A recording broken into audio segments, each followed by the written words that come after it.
उधर एक बार फिर दावा हुआ कि भले ही अमेरिका रूस से जंग लड़ने के लिए सीधे मैदान में नहीं उतर रहा, लेकिन वो युद्ध में यूक्रेन के आंख और कान बना हुआ। बेशक यूक्रेन ही रूस की सेना पर हथियार चला रहा है, लेकिन उसे कमांड अमेरिका से मिल रही है। कहा जा रहा है कि इस काम के लिए अमेरिका ने अपनी एयरफोर्स के एक बेहद घातक विमान को लगाया हुआ है। यह ऐसा विमान है जो यूक्रेन तक रूस की सेना की पोजीशन और उसकी पल पल की खबर पहुंचा रहा है। और इस काम के लिए अमेरिका का वो RC-135 VW रिवेट एयरक्राफ्ट काला सागर में लगातार मंडरा रहा है। काला सागर वो जगह है जहां यूक्रेन का क्राइमिया मौजूद है और उस क्राइमिया पर बीते 8 साल से रूस ने कब्जा किया हुआ है। क्राइमिया में रूस की सेना का बड़ा अड्डा है और पिछले हफ्ते ही क्राइमिया में रूस के मिलिट्री बेस पर हमला भी हुआ था, जिसमें रूस को भारी नुकसान हुआ था। ऐसे में माना जा रहा है कि अमेरिका का RC-135 VW रिवेट विमान काला सागर में रूस की सेना की टोह लेने में जुटा है और उसकी खुफिया जानकारी के बूते यूक्रेन की सेना रूस की फौज को चुन चुन कर निशाना बना रही है। बल्कि बीते कुछ वक्त में यूक्रेन ने रूस की सेना पर बिल्कुल सटीक वार भी किए हैं और रूस पर ऐसे सटीक हमलों की तादाद भी बढ़ रही है। ऐसे में अमेरिका के यूक्रेन को रूस की सेना के बारे में इनपुट देने की खबरों को दम मिल रहा है, क्योंकि यूक्रेन के लिए सिर्फ अपने बूते रूस को इतनी कड़ी टक्कर देना मुमकिन नहीं है।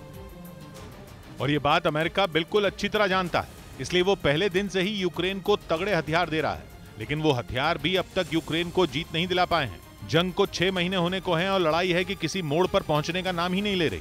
इसलिए कुछ मीडिया रिपोर्ट में दावा किया जा रहा है कि अमेरिका ने इस बार रूस का काम तमाम करने की कसम खा ली है और अपना RC-135 VW रिवेट एयरक्राफ्ट आसमान में छोड़ दिया है, क्योंकि RC-135 VW एक स्पाई प्लेन है, यानी दुश्मन के बारे में खुफिया जानकारी जुटाने वाला हवाई जहाज, जो किसी गिद्ध की तरह उसकी एक एक चाल पर पैनी नजर रख सकता है। यह एयरक्राफ्ट 39,000 फीट की ऊंचाई पर लगभग 6,500 किलोमीटर तक उड़ सकता है और 870 किलोमीटर प्रति घंटा तक की रफ्तार पकड़ सकता है और अपने दुश्मन को पूरी की पूरी कुंडली खोल कर रख सकता है।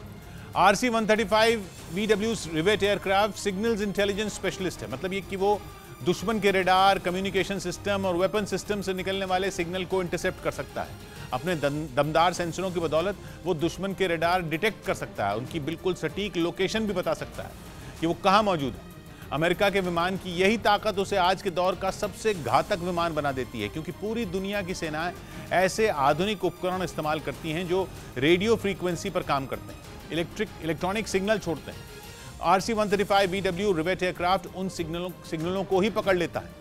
इस वजह से वो जमीन पर मौजूद दुश्मन की सेना की फॉर्मेशन का पता लगा लेता है। यहां तक कि रिवेट एयरक्राफ्ट दुश्मन के सैनिकों के बीच होने वाली टॉप सीक्रेट बातचीत और प्लानिंग को चोरी छिपे सुन भी लेता है और विमान में मौजूद क्रू उसी वक्त उस इंटेलिजेंस को प्रोसेस करके उसे अपनी बाकी यूनिट से शेयर भी कर सकते हैं। यानी रूस की सेना कहां मौजूद है, किस वक्त मौजूद है, उसकी आगे की चाल क्या है, इन सभी सवालों के बिल्कुल सटीक जवाब अमेरिका का RC-135 VW विमान यूक्रेन की सेना को पहले ही पहुंचा देता है।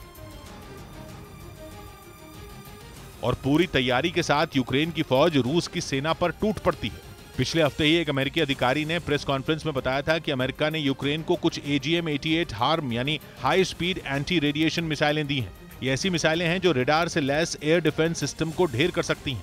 माना जा रहा है कि अमेरिका का RC-135 VW विमान पहले यूक्रेन को रूस के रेडार सिस्टम के बारे में जानकारी दे रहा है और फिर यूक्रेन AGM-88 मिसाइलें रूस के एयर डिफेंस रेडार पर छोड़ रहा है।